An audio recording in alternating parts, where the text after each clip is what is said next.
A ver, yo debo empezar con lo obligado, ¿no? Lo obligado es agradecerle. En primer lugar, a la profesora Pérez González, a la que yo también he tenido el placer de conocer en este acto, que conocía su obra, porque no es precisamente una medievalista que haya pasado desapercibida en el panorama historiográfico español, así que ha sido un verdadero placer. En segundo lugar, a la Asociación de Amigos, Asociación Jerezana de Amigos del Archivo, al Ayuntamiento, a la Universidad, a Manuel María Rodríguez, con el que también he tenido el placer de coincidir en este acto, ¿no? Para mí este acto es especialmente interesante por dos tipos de razones. La primera es de carácter personal. Fíjense ustedes, la profesora Pérez González le ha mentido acerca de mí. Esto suele ser bastante común. La cortesía académica requiere que digan de nosotros que somos los mejores, pero nosotros no somos más que unos modestos artesanos de la historia. Y desde ese punto de vista, yo coincido en esta mesa con uno de los historiadores más brillantes que ha tenido Al-Ándalus en mucho tiempo, que es Alejandro García San Juan. Y tengo enfrente de mí a uno de los tipos más agudos de inteligencia que también he tenido el placer de conocer, y en ambos casos el conocimiento antiguo, que es José María Almendra. Así que la primera razón es personal. Me encuentro muy a gusto porque estoy rodeado de los míos, porque los identifico. Y no se creen ustedes que esto es tan fácil, identificar a los de uno, una cosa tan elemental como identificar a los del oficio. Y en segundo lugar, porque yo no soy muy partidario de dejarme arrastrar por ningún tipo de emoción, ¿no? Y ustedes y yo estamos viviendo en unos tiempos especialmente turbulentos. Así que se lo voy a decir clarito y de una sola vez. Nosotros siempre volvemos al pasado, siempre, porque el presente nos preocupa. Ni los historiadores, ni los ciudadanos de a pie, ni los políticos, ni los periodistas se ocupan del pasado más que en la medida en que el presente les trae inquietudes, problemas que no han terminado de resolver, y vuelven la vista atrás, bien sea para encontrar las líneas del proceso de gestación que presenté, el nuestro es convulso, ¿no? O bien sea para entender los problemas de este presente. Ahora bien, lo que diferencia a un historiador de cualquier otra cosa, de un erudito, de un político y a veces de los alumnos de grado, es que a todas estas clases que yo he mencionado, que no son historiadores, les gustan las respuestas simples. Y es verdad, nosotros solo le preguntamos al pasado desde el presente, pero el pasado no responde lo que nosotros queremos. Si uno se vuelve al pasado y ya tiene las respuestas, uno no está haciendo historia. Y lo que está pasando en el presente en el que vivimos, en el presente europeo, en el presente español, es que con más frecuencia de la deseable volvemos al pasado con la pregunta y con la respuesta. Y si volvemos al pasado con la pregunta y con la respuesta, no solo podemos engañarnos a nosotros mismos, sino que probablemente podamos hacerle mucho daño a nuestros conciudadanos. Ustedes están viviendo en un tiempo de banderas, de sentimientos encontrados y de afirmaciones categóricas. Yo voy a intentar trasladarle a ustedes, porque voy a empezar a contar el tiempo a partir de ahora, cómo esto no es tan fácil. Pero es mejor, fíjense, yo estoy casado con una brillante economista y ella siempre dice lo mismo. Me lo hace muy difícil, pero me parece más interesante. Es mucho mejor ir al pasado, sin a priori, sin respuestas ya en la mano, porque el resultado suele ser siempre mucho más provechoso en términos de ciudadanía y estimulante en términos de inteligencia. Y este es el problema que nos ocupa, que nos va a ocupar a Alejandro García San Juan y a mí mismo esta tarde, ¿no? ¿Qué es lo que somos? ¿Cómo hemos llegado hasta aquí? Y cómo los reflejos de ese pasado, en este caso nuestra relación con el Islam coetáneo, sea el Islam lo que sea, que ese es otro problema, pero en media hora no me para mucho, ¿no? Sea el Islam lo que sea, para entendernos nosotros, ¿no? Con el Islam coetáneo están influyendo en nuestra vida. Dos advertencias previas. El profesor García San Juan, la profesora Pérez González, bueno, la profesora Pérez González, el profesor García San Juan y yo mismo, yo soy un antiguo para esto de la cortesía, así que nos hemos puesto de acuerdo en no hacérselo muy pesado, ¿no? Veo a los más jóvenes, que yo tengo la sensación cuando voy a clase de que a mis alumnos les gustaría zapearme. Me paso un ratito a historia moderna, me voy a antropología, ¿no? Bien, pues para que no nos zapeen ustedes, en lugar de darle 2 peñazos de 1 hora, hemos quedado en hablar media hora cada uno y luego vamos a discutir entre nosotros, que esto lo hacemos muy bien, y ustedes más vale que tomen nota porque luego preguntaremos, discutiremos, etcétera, etcétera, con ustedes también, ¿no? Esta es la primera de las advertencias. Y la segunda de las advertencias es que yo ya no sé si se oye con el micrófono, si me pongo de pie o no. Bien. La segunda de las advertencias es que yo debo empezar protestando formalmente. Claro, fíjense lo que ha hecho la profesora Pérez González, por aquello de que soy más viejo, claro, esto de la ancianidad tiene sus privilegios. Es mandarme a inaugurar el ciclo. Pero lo que vamos a hacer en la práctica es ir desde el pasado más reciente hacia el más lejano.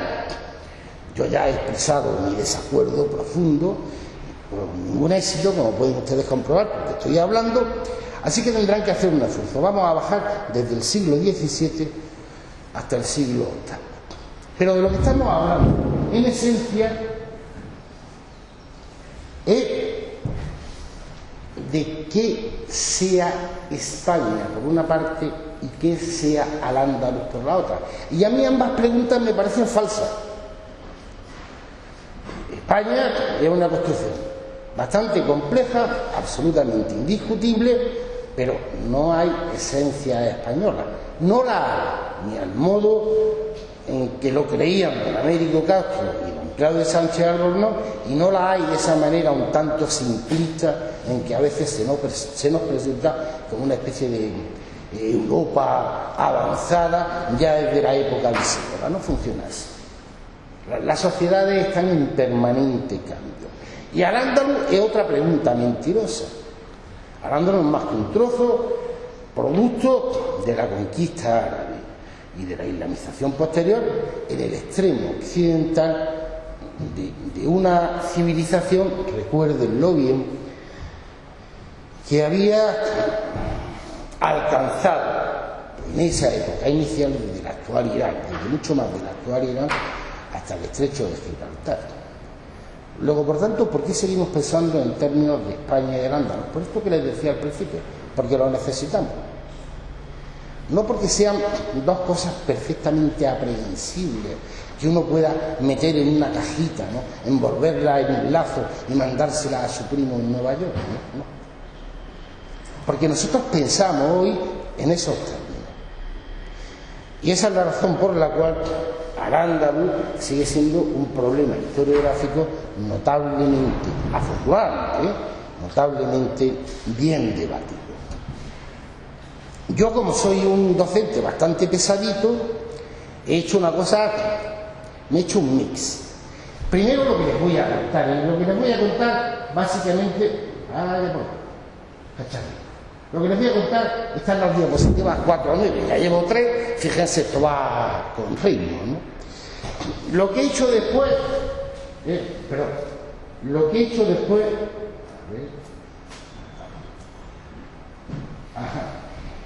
y lo que he hecho después, porque esto sí me parece muy interesante para la discusión, es aportar pruebas para cada una de las afirmaciones que yo voy a hacer aquí en un tiempo muy escaso. Y he dividido las pruebas en lo siguiente: en la discusión historiográfica, en cómo funciona la ley religiosa desde el punto de vista del cristianismo con respecto a las minorías musulmanas, y cómo funcionan estas minorías musulmanas, ¿no?, en el seno de sociedades cristianas, en ese debatidísimo problema, todavía hoy sigue siendo un problema de qué es lo que nos presta más identidad, la lengua, las costumbres o el territorio, por decirlo de manera simple. Hay más elementos que podía señalar, ¿no? Y finalmente en el conflicto. Y voy a introducirle una segunda afirmación que a mí me parece esencial. Verán, yo como historiador no tengo que ir al pasado, ni a disculparme ni a justificarme. Porque mi única función, la mía, la de José María, la de Silvia, la de Alejandro García San Juan, es ir al pasado para intentar explicarlo. Decía Humberto Eco: explicar, comprender, compartir. Los historiadores solo estamos obligados a explicar. Yo no tengo por qué compartir ni la posición de los reyes católicos y traer, mira, a estos tiempos, ni la de un supuesto por inexistente caudillo andalusí con hija Hafsun. No tengo por qué compartirlo. Tengo que explicarlo. Esto es lo único útil. Desde ese punto de vista, cuando uno se acerca a las sociedades del pasado, recuerden ustedes, porque este es un fenómeno absolutamente universal, desde el neolítico hasta el presente. Sean cuales sean las relaciones que se establecen en una sociedad, conflicto y aculturación son siempre las dos caras de la misma moneda. Para los que somos más mayores, ¿no? Íbamos a las marchas anti-OTAN, pero íbamos con jeans, ¿no? Con vaqueros. Y yo me había leído a toda la generación perdida de la literatura norteamericana. Sigo leyendo literatura norteamericana. Y esto, uno puede estar en contra de una cosa y a favor de otra. Esto funciona siempre así. Para cualquier cosa. Desde ese punto de vista, yo les voy a recordar a ustedes cómo empieza esto de los mudéjares y los moriscos. ¿Un mudéjar qué es?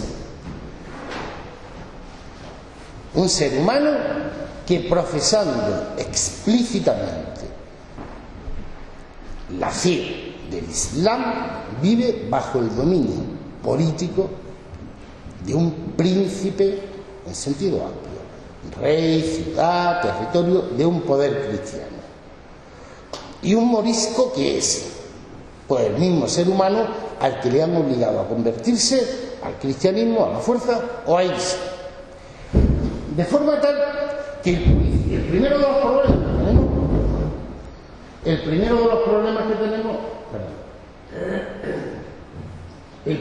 problemas que tenemos es saber por qué este ciclo se llama morerías, collaciones, ¿cómo funciona? Si yo hubiese venido a un foro más de especialistas, hubiese hablado del problema de las morerías en la península ibérica entera, en la Baja Edad Media, porque morerías sensu estricto no empezamos de verdad a tenerlas hasta 15 años de la conversión. Morería en el sentido jurídico del término, y en el físico algunas veces incluso antes, y los demás son elementos bastante. ¿Pero por qué funciona así? Porque en el pasado, lo primero que identificaba, en la Edad Media, lo primero que identificaba a cada uno de los individuos que formaban parte de una comunidad era su ley religiosa. Este era el primer elemento de distinción. Así que es usted cristiano, es usted musulmán o es usted judío. Y más vale que sea una de estas tres cosas, porque si no entra en la categoría de los politeístas, en fin, y estos están condenados en el Islam y en el cristianismo a ser objeto de coerciones notablemente duras. Y esas tres leyes religiosas parten del mismo principio. No hay más que un camino de salvación, el que yo diga. Lo que unifica al Islam, al judaísmo y al cristianismo es que la forma de salvarse solo es una, la verdadera. No hay dos, porque si no uno se condena. Y esto además pasa incluso dentro de los grupos. Si yo soy chií y el que me contempla es un suní, yo lo llevo mal, desde el punto de vista de la salvación eterna y el goce del paraíso. Lo llevo francamente mal. Y si soy un hereje, un musita, un cátaro o lo que sea, y el que me contempla es un católico, ortodoxo y romano, yo lo sigo llevando mal. Así que esta cobertura, que es completamente real, no se crean ustedes que esto es ningún invento, esta esta conjunción entre la ley como elemento articulador de la primera de las identidades que nosotros llamaríamos hoy políticas, ¿no? Y el hecho de que la ley verdadera solo puede ser una, marca todo el periodo de la Edad Media. Pero afortunadamente las sociedades tienen la buena costumbre de no regirse única y exclusivamente por los principios teóricos. Y por tanto le añadimos la lengua y las costumbres. Fíjense, yo quería poner un par de ejemplos tontos, ¿no? Lo de la lengua, no existen las sociedades monolingües, no han existido nunca. Lo que siempre ha existido es una lengua mayoritaria con mayor o con menor fortuna. Y este hermoso idioma que ustedes y yo hablamos, y que yo además estropeo con mi localización, esto lo hago verdadera devoción de docente antiguo, no adquiere sus características definitivas hasta el siglo XVI. Luego la identificación entre una lengua, una sola lengua, ¿no? Y cualquier tipo de identidad no sirve para la Edad Media, no sirve. Porque en Siria los cristianos hablaban árabe o siriano. Los cristianos, los que Roma reconocía como los suyos, ¿no? Digo, por ejemplo, para que ustedes vean, ¿no? Y en cuanto a las costumbres, este es un problema de historiadores. Nosotros hemos tendido, en general, ¿no?, a transponer el estereotipo de lo que creíamos que debía ser al pasado, pero el pasado no funciona así. Veamos la utilización de la manteca de cerdo. Si yo leo testimonio inquisitorial, esto es lo que ha servido básicamente de prueba, ¿no?, de bien entrado el siglo XV o de principios del siglo XVI, en el momento de las conversiones, alguien que solo consumiera aceite de oliva era sospechoso. Pero era sospechoso porque el aceite de oliva fuera sospechoso a media, delante. Una vez que se acaba el Imperio Romano, el consumo en general de grasas de origen vegetal no hace más que disminuir. Esto se lo sabe muy bien el profesor Sor García San Juan. Así que Europa se convierte en la Europa de la manteca, si ustedes me lo permiten. Sí, y el grueso del olivar se queda bajo tierra del Islam, pero a partir del siglo XIII y sobre todo del XIV, el consumo de grasas de origen vegetal, ¿no?, de olivares, en tierras como la de la Andalucía bética, no hace más que dispararse, entre los cristianos también. Por tanto, conviene no discutirlo. Yo me acuerdo de Henri Pérez, que escribió un libro gigantesco sobre la poesía andalusí, y decía, los musulmanes en España en el fondo eran españoles, entonces se convirtieron solo aparentemente porque bebían vino, y en Irak se ponían de vino de dátiles hasta el gorro, y en el norte de África la circulación del hachís era bastante más abundante de lo que hoy nos podría parecer. Las sociedades se embriagan, pero ninguna de las tres religiones admite la embriaguez. Por tanto, con las costumbres habrá que tener cuidado. El segundo de los elementos de la polémica es estos señores que primero están sin convertir bajo la protección de un príncipe cristiano y luego se ven obligados a convertirse. Y muchos de ellos siguen pensando en el Islam de corazón. ¿Esto qué supusieron? Para entendernos también, para el pensamiento conservador era un estorbo. Fájense cristianos o mueran, gritaban exaltadas las masas que asaltaron la morería de Valencia en 1455. Y si uno se ve a Fray Alonso de Espina, un autor del siglo XV, cuya inteligencia no era, en fin, en mi opinión, no desmesurada, pero cuya agresividad era brutal, les trovaba cualquier cosa que le sonara a herejía. Y los musulmanes son herejes. Digamos que son un obstáculo. Por tanto, para que España se hiciera, teníamos que echarlo. Para el pensamiento progresista, pero eso no va a aparecer antes del siglo XVIII, ¿no? Y va a aparecer en el siglo XVIII por razones que tienen que ver con la historia del Islam en general y no con la historia española, ¿no? Pero para ese pensamiento que vamos a llamar progresista, los mudéjares y los moriscos eran una ocasión perdida, la ocasión perdida de una modernización que nunca llegó a España, para decirlo de manera sintética. Si expulsamos a los judíos, expulsamos a los banqueros y a los financieros. Y si expulsamos a los moros y a los moriscos, expulsamos a los artesanos. ¿Con qué nos quedamos?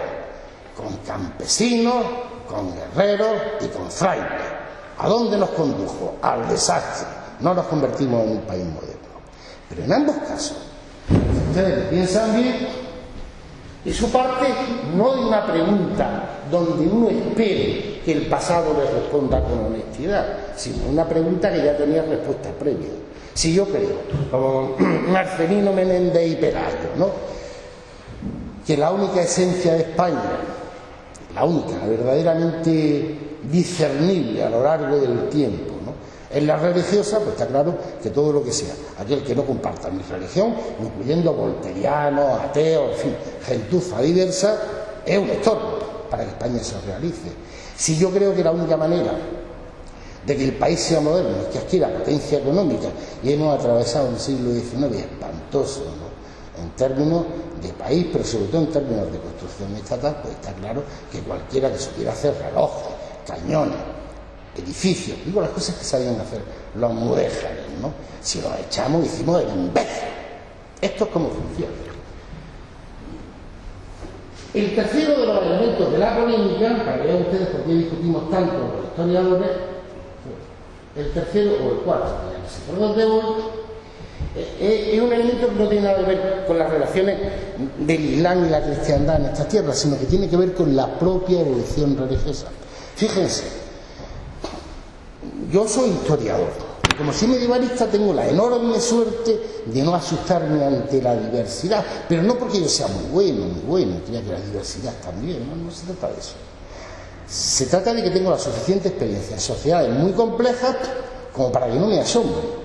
Pero si yo me dedicara al siglo XVIII, partiría de ese principio que empieza a emerger tímidamente en el siglo XV y que se hace brutalmente opresivo a partir del siglo XVII, según el cual la obediencia política no puede estar desligada de la disidencia religiosa, cuyus regius eius religios. Y esto además se traspasa a los territorios. A ver, que vean a los más jóvenes poniéndome cara de despiste. Esto es bastante fácil. ¿Yo soy un monarca católico? Lo soy. Bueno, yo no, afortunadamente. Bien.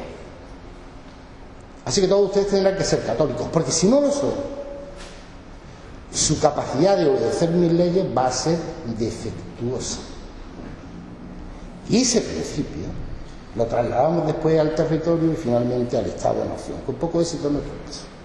Pero ese es un problema que no está ni en la historia del Islam inicial, ni en la larga historia de las relaciones entre musulmanes y cristianos en el seno de la península ibérica, pero que necesariamente nos ha llevado de nuevo a trasladarle al pasado algunos de esos elementos. El cuarto, el quinto, lo que toque de los elementos es el peligro del Islam, y ese es más reciente.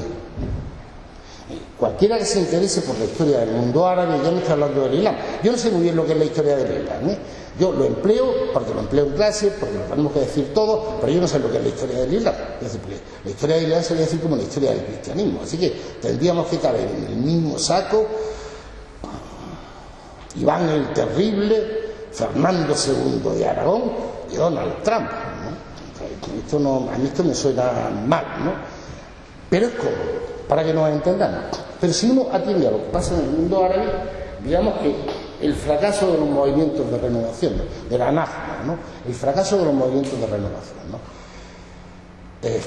que se inician de manera más o menos tímida en el siglo XIX y que se agotan definitivamente cuando el proceso descolonizador muestra la incapacidad tanto de las potencias europeas como de las propias estructuras que reciben unos aparatos estatales que no siempre terminan de entender, porque a veces le son ajenos. Cuando eso fracasa, el Islam laico, que es mucho y que es muy potente, desaparece y cada vez tenemos más esa cosa que le gusta decir tanto a los periodistas, ¿no? El peligro islámico, o a Bernard Lewis, el yihadismo universal. Claro, uno ve una barba por la calle y empieza a ponerse nervioso. Esto ha pasado en todo el occidente, ¿no? Pero eso ha hecho, es decir, no se crean ustedes que yo estoy frivolizando el problema.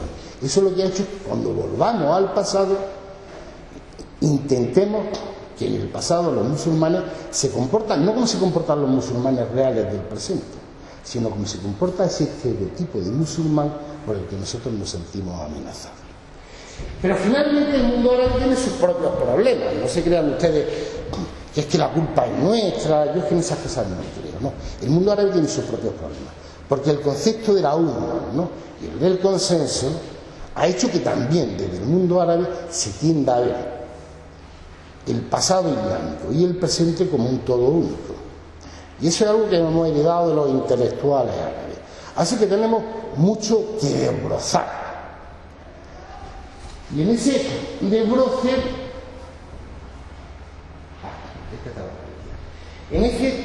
yo les voy a contar primero, en mi opinión, lo que hemos hecho mal. Y lo que hemos hecho mal los especialistas es dividirnos a los moros. Tenemos nuestros moros, los nuestros. Déjenme ustedes, aquí está la tele, santo Dios. Pero bueno, moro está en todas las fuentes medievales y modernas, ¿no? No pasa absolutamente nada, no tiene ningún sentido despreciativo. Tenemos a nuestros musulmanes. Y nuestros musulmanes están aquí desde el 711 hasta 1614. Esas son las fechas reales, no la conquista de Granada. Esa es la fecha real. Están más de 9 siglos. Y lo que hemos hecho nosotros, los que nos dedicamos a estas cosas, es vamos a cortar un trocito de musulmán para ti, otro trocito para mí y otro trocito para este señor. El primer trozo es para el profesor Alejandro García San Juan, porque es el trozo más antiguo. Y lo que nosotros le pedimos a Alejandro y a sus colegas, ¿no? Piensen ustedes que Alejandro García San Juan, junto con Manuel Acien o Eduardo Maza, lo digo por pensar en 3 historiadores a los que yo he leído con mucho placer y de los que he aprendido mucho, han supuesto, o Maribel Fierro, han supuesto una verdadera cambio, no en el paradigma, pero sí cambio en la percepción conjunta que tenemos de ese pasado andaluz. Y lo que nosotros le decimos al profesor García San Juan es: a ver, macho, tú cuéntame cómo esto lleva a ser una sociedad islámica, y cuando me lo cuentes te paro. Déjalo estar, que ya has cumplido tu función. Porque con lo que yo me voy a quedar no es con el resultado, o sea, no me voy a quedar con el proceso de su investigación, me voy a quedar con el resultado final, y con ese haré yo ya lo que sea. El segundo trozo me lo dan ustedes a mí, que soy medievalista, ¿no? Y son, cuando estos moros desaparecen, ¿no? Cuando estos musulmanes desaparecen como entidades políticas independientes y se tienen que quedar ahí en las tierras cristianas, pues entonces llego yo, que soy el medievalista, que he leído a Alejandro, y digo: a ver, esto es la decadencia, ¿eh? Esta gente no va a ninguna parte, esto es un desastre. El Islam residual, pues estos no se parecen, bueno, no se van a parecer a Córdoba o a Málaga si no tienen entidad política independiente. No pretenderán ustedes que en los barrios musulmanes de Lyon o de Hamburgo aquello sea Bagdad antes de la Primera Guerra del Golfo. Es imposible, ¿no? Pero yo, que soy un medievalista, digo: esto es fatal, muy mal. Estos están fatal. Estos han perdido el árabe. Esa es una de las afirmaciones que hemos hecho los medievalistas con más insistencia. Mentira. Pero mentira gorda. No una mentira pequeñita, no, una mentira gigante. El uso del árabe se mantiene inalterable en la península ibérica hasta el final de la presencia de los moriscos en nuestro seno. Pero como yo tengo algunos testimonios de los que podemos hablar, si ustedes me piden pruebas, que no las sé, bueno, estos han perdido el uso del árabe. Estos además están empezando a adoptar costumbres cristianas en el vestido, en el de los hombres básicamente, no en el de las mujeres, ¿no? En la alimentación, igual que hicieron los árabes cuando llegan a la península ibérica o cuando vienen a Siria. Uno se asienta en un territorio y se adapta, sencillamente, ¿no? Y estos están perdiendo la identidad religiosa. De nuevo, mentira, pero muy gorda. No una mentira, otra mentira gorda. Es que no tenemos suficientes teóricos entre los mudéjares con respecto al Islam. Verán ustedes, si hay algo que sabemos los medievalistas, que no nos ponemos anteojos, es que las pruebas nos dicen lo contrario. Porque recuérdenlo, de nuevo, dedicarse a ser medievalista es una magnífica lección, ¿no? Igual que no hay entidades exclusivistas, que todas las sociedades son mixtas, no hay tampoco sociedades inamovibles, tampoco desde el punto de vista geográfico, de manera tal que si yo establezco los flujos que la población musulmana de la península ibérica mantiene con Sicilia, con Egipto, con el norte de África o con Granada, mientras que existe como entidad independiente hasta 1491, hasta noviembre de 1491, que es cuando se firma la capitulación, Se siguen moviendo a lo largo de toda esa historia y se van a seguir moviendo. Y cada vez sabemos más de estos que aparentemente no debían existir. Consultor, ¿no? Etcétera, etcétera. Así que, pero pues yo, ¿por qué le he contado todo eso? Yo, ¿por qué le he dicho que no tiene lengua, que sus costumbres se están degradando? ¿Por qué llevo contando esto desde el siglo XIX? Lo llevo contando porque en el fondo, yo, esté en la posición que esté ideológicamente, si hablamos del siglo XIX, sí creo en la reconquista. Me voy a empezar a meter un poco con el profesor García San Juan a ver si después tenemos bronca, que es lo que nos divierte. Yo sí creo en la reconquista, es decir, sí creo en ese constructo que considera un fenómeno no solo natural e inevitable, sino perfectamente deseable en términos de formación nacional, el avance de las entidades políticas cristianas hacia el sur. Y como creo en eso, pues me viene bien que los morillos estos que andan por ahí otra vez. Esto de la tele la voy a pagar. Que en fin, que nuestros musulmanes que andan dispersos por toda la península ibérica estén degradados. Me viene muy bien. Me viene muy bien porque lo que pasa en 1492, esta vez sí, es que los granadinos rompen ese esquema. Ya no son, decía el profesor Ladero, 20.000, son mucho más de 20.000, pero no voy a entrar en cifras demográficas, son muchísimos más, pero no importa. Ya no son 20.000 ni 30.000 frente a 2 o 3 millones. Ya son varios cientos de miles que constituyen la mayoría de la población en un territorio que tiene aproximadamente 35.000 kilómetros cuadrados y que va desde la frontera con Murcia, en los Vélez, ¿no?, en Almería, hasta el extremo occidental de la provincia de Málaga. Y eso es obvio que a eso no les puedes decir estos han perdido la lengua, ni las costumbres, ni nada. Tal no se lo puedes decir que los propios conquistadores van a sancionar a través de los pactos que se hacen con ellos para que se rindan, porque la mayor parte del reino de Granada no se rinde en combate heroico. No, esto no pasa. Salvo en Málaga y en Baza, la mayor parte se hace como se había venido haciendo de la época de la conquista islámica, uno pacta y tal. Y consagramos a todos sus fuqaha, ¿no? Ya saben ustedes que en el Islam un hombre de religión sería el equivalente, pero digamos que cumpliría las funciones de un sacerdote, de un juez o de un abogado en los términos actuales, y lo sancionamos. Hidalgos alfaquíes, decía el conde de Tendilla, y se le daba el tío tan tranquilo, porque era una excelente forma de definirlo. Como es obvio que en Granada no son minorías, sino que son mayorías, y esa frontera, que todavía es frontera con el norte de África, ¿no?, es una frontera conflictiva, pues en Granada se desencadena un proceso de conversiones que ustedes han visto, seguro que lo han visto en la tele, en las chocolatinas, bueno, ya no sé si las chocolatinas hacen estas cosas, yo no como, pero donde sea, ¿no? De forma tal que en diciembre del año 1499 el cardenal Cisneros, Fray Francisco Jiménez de Cisneros, ¿no?, entra como un elefante en una cacharrería intentando convertir a aquellos musulmanes que eran descendientes de cristianos, porque eso para el cristianismo eran unos apóstatas y el derecho canónico decía que había que volverlos a casita. Usted hijo de cristianos, pues a volver a ser cristiano. Y de señalar que el Islam hace exactamente lo mismo. Una apóstata es una apóstata, sí, profesor de San Juan, que ahora vamos a entrar en un jihad y nos vamos a reír un poco. O sea, una apóstata es un señor que lo lleva fatal en cualquiera de estas sociedades, ¿no? Pero, así que, pero se desencadena un proceso de conversiones que de nuevo pasa como antes, tiene poco que ver con la historia de nuestras relaciones con el Islam, tiene más que ver con lo que estaba pasando con los judíos. Se habían convertido obligatoriamente, o se habían ido en el año 1492, pero las conversiones de los judíos arrastran desde finales del siglo XIV. Y eso había generado una división peligrosísima, ¿no?, en términos de poder político para los príncipes cristianos, entre aquellos que eran descendientes de judíos convertidos y los que no estaban sin convertir, de manera tal que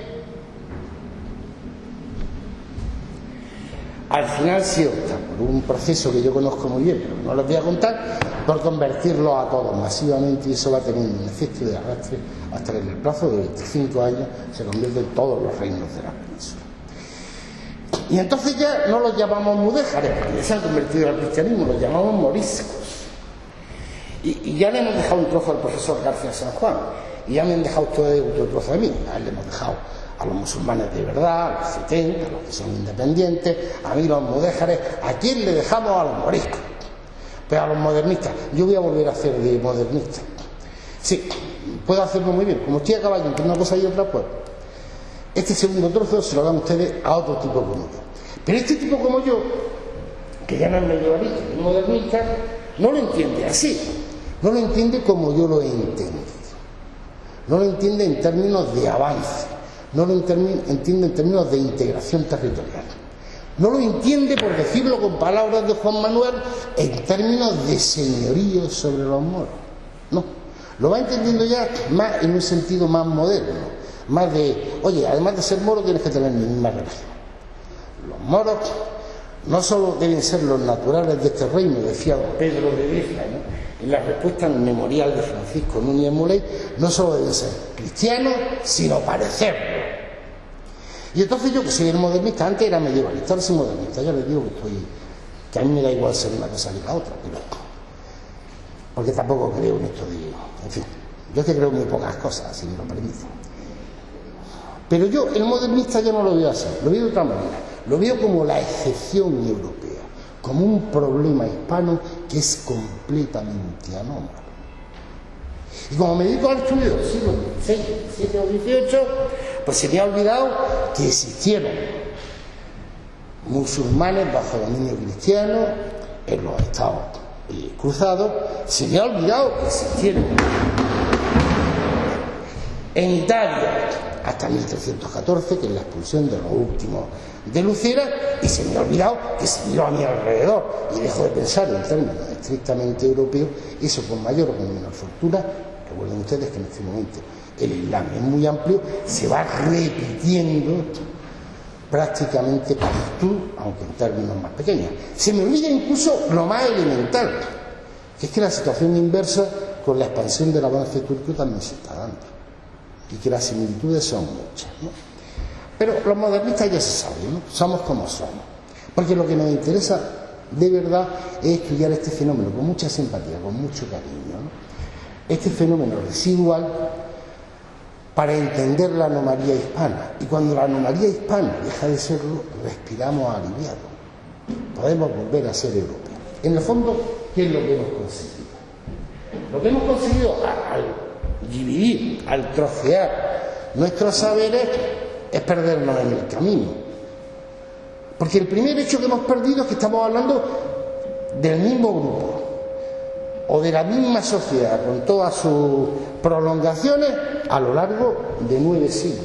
Y recuerden, yo que les decía al principio, los historiadores siempre nos preguntamos desde el presente, pero los historiadores de mi generación, y esto ha alcanzado de la anterior, ha alcanzado a la generación, bueno, José María y yo, es usted más joven, profesor Miura, y el más anciano soy yo, ¿no?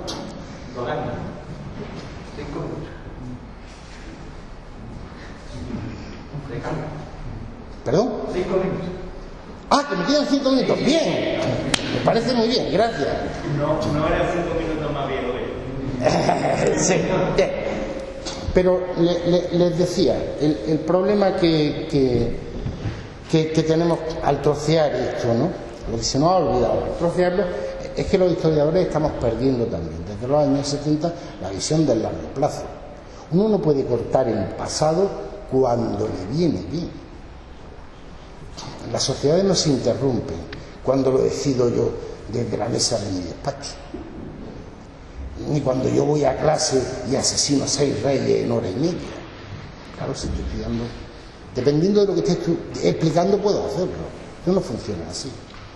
Este es el primero de los errores. Pero el segundo de los errores es que ha hecho, en mi opinión, que dividamos en dos problemas uno solo. Lo que sea que seamos en el presente no es ni el resultado de una construcción identitaria española en abstracto, como si sobrevolara, como si nos la hubiese regalado algún ángel venido del cielo, ¿no? o fuese el arcángel San Gabriel a través de Mahoma, da igual. Ni eso, pero tampoco ningún al-Ándalus que tenga existencia independiente ni del sustrato anterior, ni que pueda entenderse sin lo que pasa después. Lo que pasa después de que al-Ándalus deje de ser mayoritariamente independiente, que es lo que pasa a partir del siglo XIV. Santo Dios, no voy a llegar ni a la diapositiva. Bueno, pero yo le aseguro a ustedes que esto se lo tienen que pensar, porque los elementos, para aprovechar los minutos que me quedan, los elementos que hay en juego son muchos, y cada historiador saca los que le interesan, no saca un par de ellos. Yo les puedo traer un texto, y si ustedes se leen solo ese texto, tendrán que decir que los mudéjares han perdido la lengua arábiga, y les puedo traer otro, y entonces tendrán que decir que todos hablan árabe. No funciona así. Si les traigo un texto, les diré que sean furibundos musulmanes, sin el más mínimo espíritu tolerante. Pero si les doy una vuelta a ustedes por los restos del cementerio musulmán de Ávila recientemente excavado, verán ustedes unos preciosos sarcófagos góticos con inscripciones cúficas, con aleyas del Corán. Las sociedades no funcionan así. Así que, en mi opinión, y como conclusión, porque siento... Igual hubiese necesitado 1 hora y media, profesora Pérez González. Esto me pasa por limitarme. Ahora, las culpas son de estos jóvenes que van empujando y todo pasa bien. Pero como conclusión, una como ciudadano y otra como historiador. La conclusión como ciudadano es que las sociedades están en permanente cambio y serán lo que nosotros decidamos que sean. Lo que nosotros decidamos que sean. Libremente. Pero lo que no podemos hacer es utilizar el pasado como una arma arrojadiza. Porque el pasado eso no lo presta. Y como historiador, yo creo que va siendo hora de que los que se dedican a la historia del Islam, ¿no?, y los que nos dedicamos a la historia de España, para entenderlo, volvamos a integrar ambos conjuntos en lo que realmente fue. Verán ustedes, esto ya les decía antes que yo no creía en la historia del Islam, en la historia de la religión. En realidad lo único que de verdad estamos señalando cuando hablamos de historia del Islam, ¿no?, en esa franja que va más o menos entre Irak y Marruecos, lo que de verdad estamos señalando es la permanencia de estructuras estatales que tienen que ver más con el Imperio Romano que lo que pasa en la otra orilla, ¿no? Eso es lo que estamos señalando. Lo otro, que no desprecio en absoluto, pues, por ejemplo, a los teólogos les gusta remarcar mucho una cosa que es cierta. Una de las ventajas del cristianismo, esto lo decía Jordi Díaz hace mucho tiempo, ¿no? Una de las ventajas del cristianismo es que el cristianismo, cuando aparece, el concepto de Estado ya es independiente. El concepto de Estado para el cristianismo es independiente. Así que cuando tenemos que volvernos más laicos, no es más fácil. Durante un tiempo estuvimos unidos, pero en el Islam teóricamente no. Bueno, esto como pensamiento teológico está bien. Pero si yo leo a los autores desde Ibn Sina en adelante, ¿no?, digo para no irme muy atrás, no tengo esa sensación cuando vuelvo a las fuentes del mundo árabe. Así como las sociedades son complejas, nosotros vivimos en un espacio que hemos compartido durante muchísimos miles de años. Lo vamos a tener que seguir compartiendo, nos guste o no nos guste. Esto no es un problema que uno pueda elegir, no. A ver si me desplazan la costa de Tánger 300 kilómetros más al sur, no va a pasar. Sencillamente no va a pasar, ¿no? Como no va a pasar, llevamos 3000 años aquí, tendremos que buscar soluciones, no en nombre de la ley religiosa ni de la civilización, que no se sabe muy bien de lo que estamos hablando, ni de las costumbres, ni de la lengua, sino en nombre de principios racionales que podamos compartir todos. Y siento mucho que me haya quedado en el inicio del prólogo de lo que es. Muchas gracias.